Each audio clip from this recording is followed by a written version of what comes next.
A explicação do segundo capítulo do Evangelho Bíblico de João. Capítulo 10.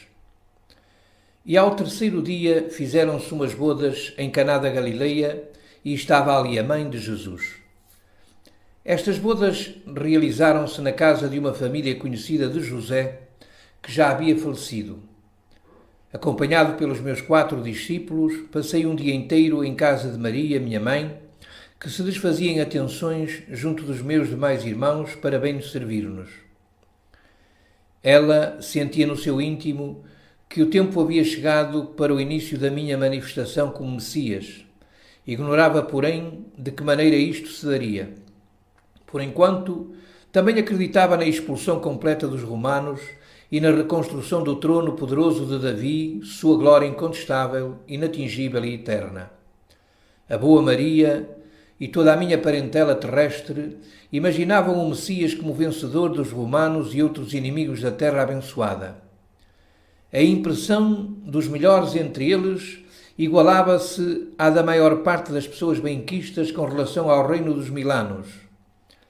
Mas o tempo não era chegado para dar-lhes uma explicação diferente.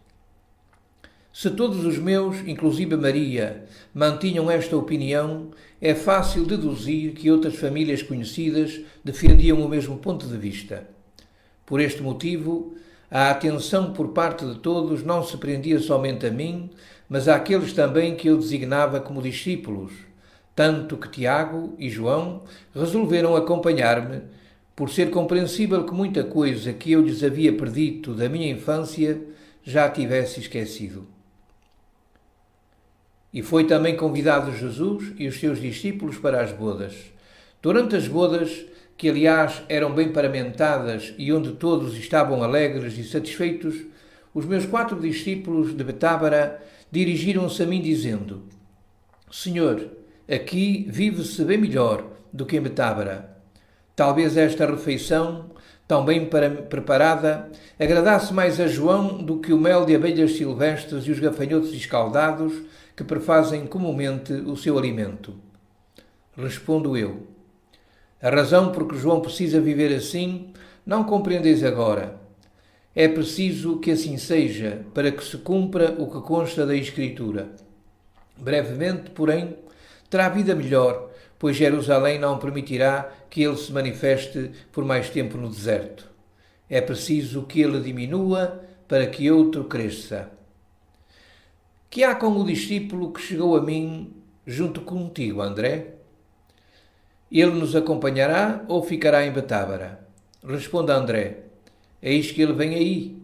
Certamente foi organizar os seus afazeres. Digo eu: muito bem, porque onde existe um Pedro, o Tomé não poderá faltar. Diz André: sim, esse é o seu nome. É uma alma honesta e generosa, porém cheia de escrúpulos e dúvidas, mas uma vez que aceita algo, não o renega tão facilmente. Ele está aqui. Posso chamar este gêmeo espiritual?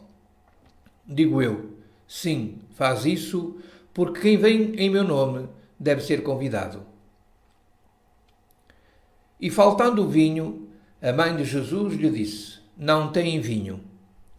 De acordo com os hábitos daquela época, um convívio recém-chegado devia ser recebido com um cálice de vinho.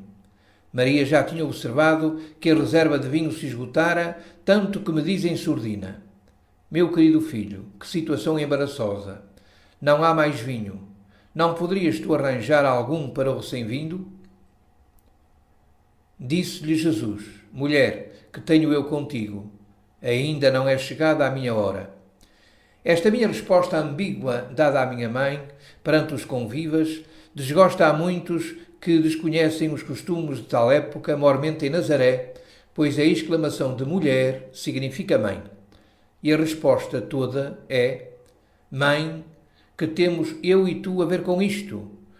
Como conviva que sou, não me compete cuidar do vinho, pois o meu tempo ainda não é chegado. Sua mãe disse aos serventes: fazei tudo quanto ele vos disser. Até aqui temos factos históricos, mas pessoa alguma possuidora de capacidade intelectiva mais profunda poderá negar o sentido espiritual e, como tal, profético, que se prende aos mencionados acontecimentos. Acaso não é evidente que entre estas bodas, que se deram no terceiro dia depois da minha volta do deserto de Betábara, e a minha ressurreição, a qual também ocorreu 3 dias após a minha crucificação, não existe uma correspondência estranha?